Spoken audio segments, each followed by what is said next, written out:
I'm Justin Davis, and this is Drone Camps RC.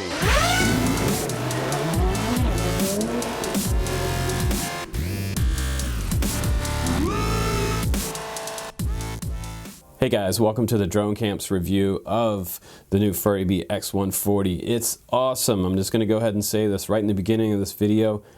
Click buy on their website right now. Buy it. This is not an advertisement. I'm telling you this because my video is coming out like a month after these other guys have reviewed it. I held on to mine.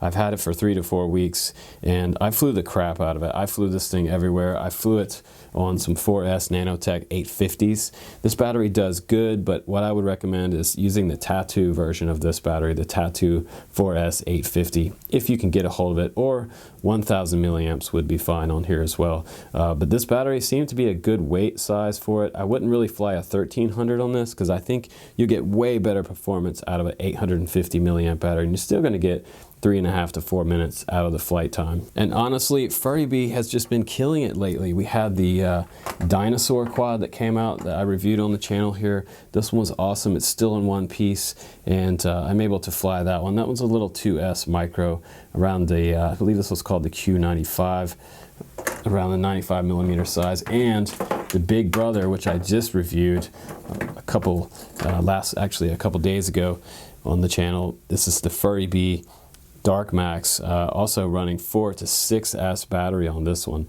Now they do say that this one can run up to 5S. I wouldn't really try it because these motors aren't rated for anything past 4S, but this one is a kick-ass quad. This is an excellent quad. If you're looking for something 5-inch, I will try to put a link down below for this one. Please do watch the review on this one because it's pretty awesome. It's got really a lot of great reviews from a lot of different reviewers.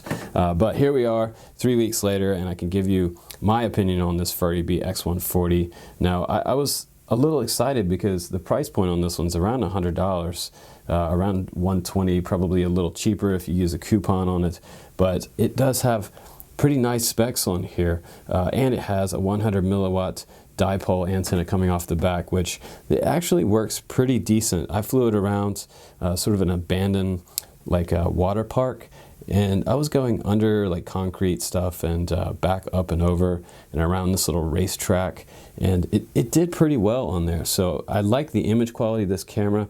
I didn't realize that it was a RunCam clone. It's called the Furibee MS, and I gotta say, I can't tell the difference barely between the RunCam Micro Swift and this Furibee MS. So this is on GearBest's site, and I'll try to put a link down below for this one. And it is actually probably about $10 or maybe a little more cheaper than the RunCam Micro Swift. So pretty cool. But this is a 140 millimeter frame, and we're running 3-inch props on here. I do have racecraft props on there because these are the props that I'm going to recommend you fly with this particular frame, and it's a stretched 140, so pretty cool. You have a 3 millimeter top plate, and you have, I believe that's a 2 millimeter top plate, and you have 4 millimeter detachable arms on here. So if you break an arm or you have some type of damage that you can't recover from, you can always order a new frame or a new arm for this little guy. Now, it came with some props in the box. It came with 2 sets of props, and I got the XM Plus version of mine for my receiver, but you can also get DSMX, and you can get a Futaba version. You can also get a FrSky version, and if you fly anything else, you can get the plug-and-play version, which is pretty cool.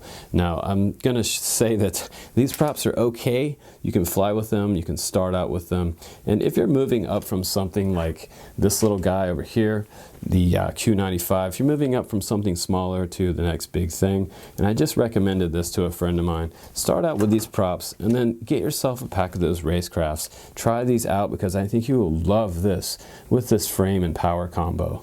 Now, these are some pretty small motors. They are 1306 3100 kV motors, and they're pretty much a standard size motor for sort of 3-inch props. But let me give you a little tip. If you go to put this nut on there, it's a lock nut and it goes on pretty tight.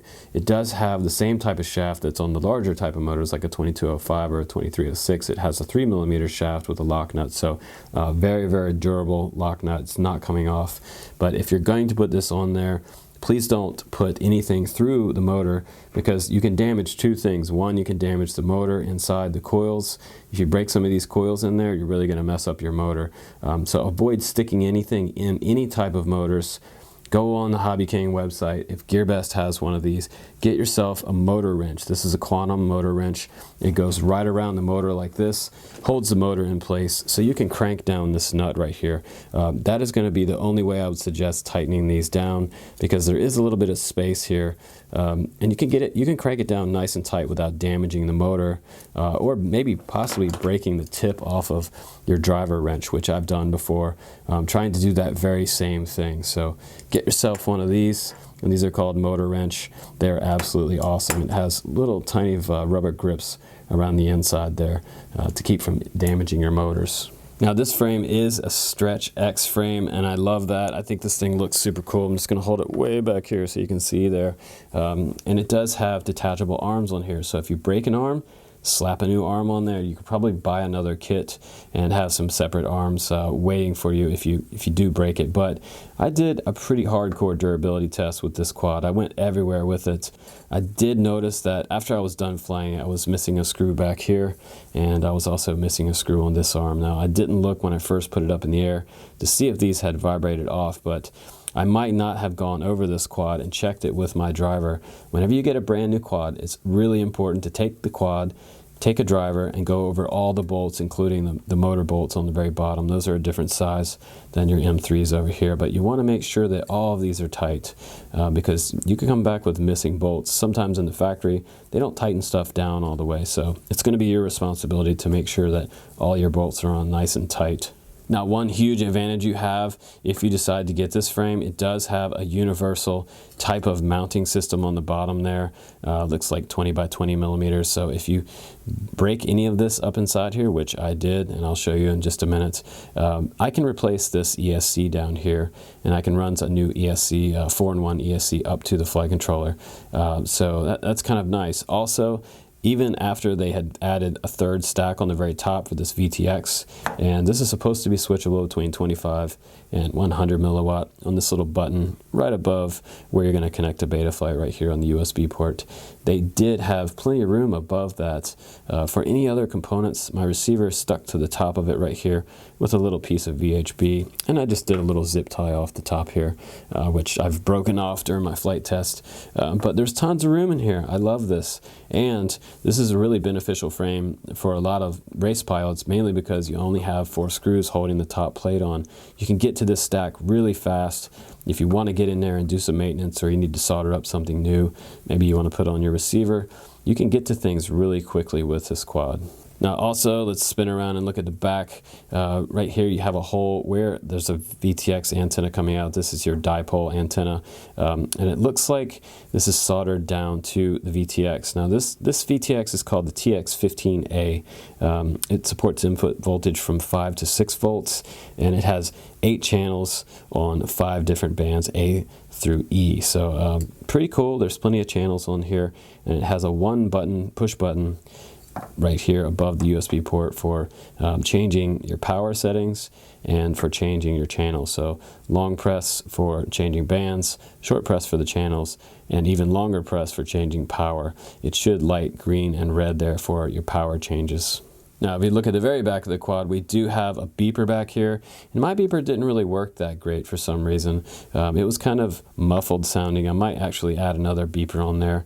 You can see there's some wires coming up to it. I could probably desolder that and add a new beeper. And they did use a full-size beeper, so if your beeper works when you get it from the factory, it's going to be pretty loud. It's a pretty big size beeper. You also get 4 LEDs on the back, which are pretty cool. And with these racecraft props and this 4-in-1 ESC combo in here, that's 20 amp. This whole power system is really smooth and quiet. These are really extremely smooth props. I think you'll find that these are just a little smoother and quieter sounding than the stock props that come with it. A lot of times quads come with stock props, and these are really pretty much just to get you guys started. This is not something you probably want to look up and buy more of, but if you wanted to, the number on these are 3030. Now this quad came right out of beta flight. All I did was set up acro mode on here, and I didn't do anything to the PIDs. I just really quickly test flew it, hovered it in the shop in acro mode, and then I went out and did my first flights with it the same day. I had no problems with the tune, no vibration, no weirdness on the frame. This thing flew like a 200 class quadcopter right out of the gates on beta flight 3.1 with an F3 flight controller on here. So most of you guys know me. I like the F3s because they don't need a lot of vibration isolation up in here, and they just fly really awesome without a lot of headaches. So it can get you out flying faster if you just have an F3 on there, depending on how the quad is built. But this one seems to be perfect. And like I said, there's plenty of room inside there for adding extra gear if you want to.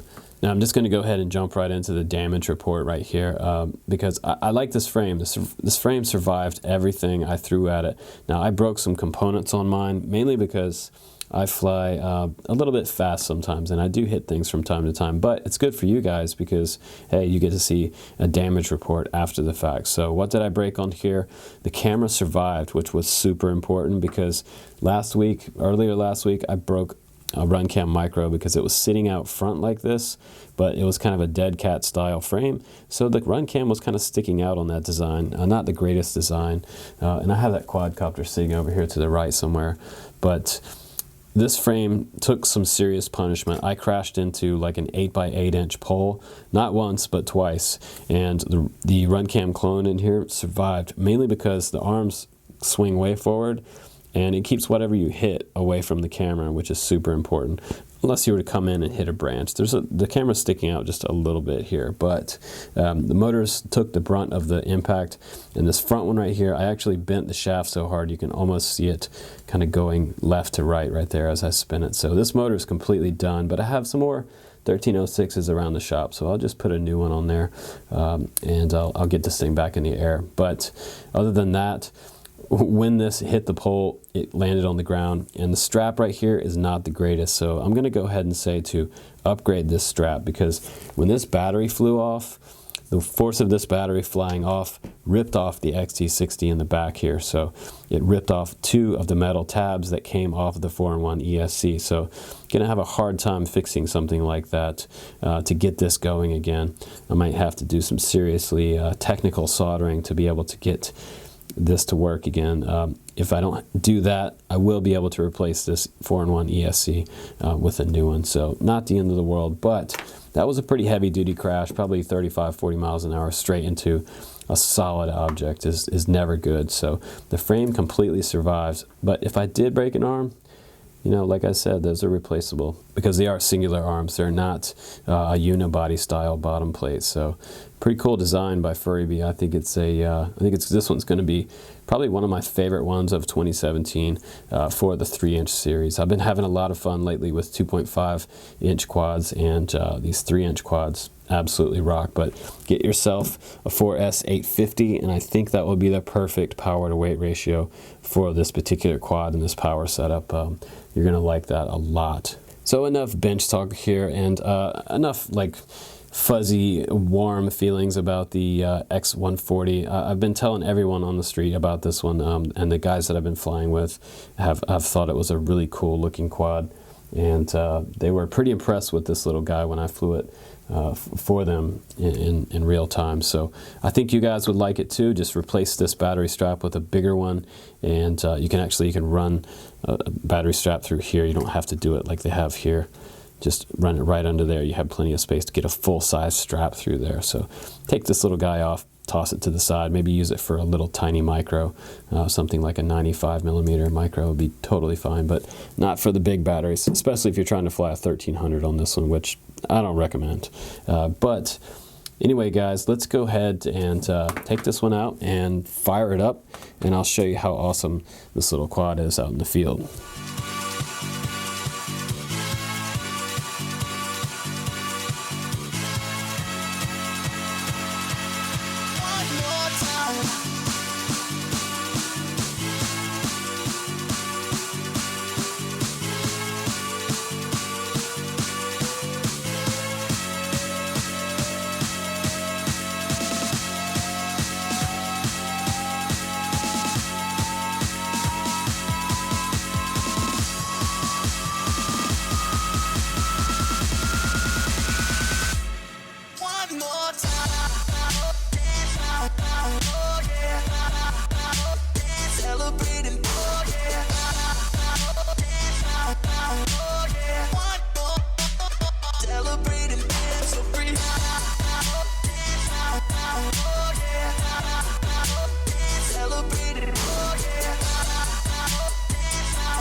I'm just feeling celebration tonight. Celebrate, don't wait too late. Music's got me feeling so free. We're gonna celebrate, celebrate and dance so free. One more time, music's got me feeling so free. We're gonna celebrate, celebrate and dance so free. One more time, music's got me feeling so free. We're gonna celebrate, celebrate and dance so free. One more time.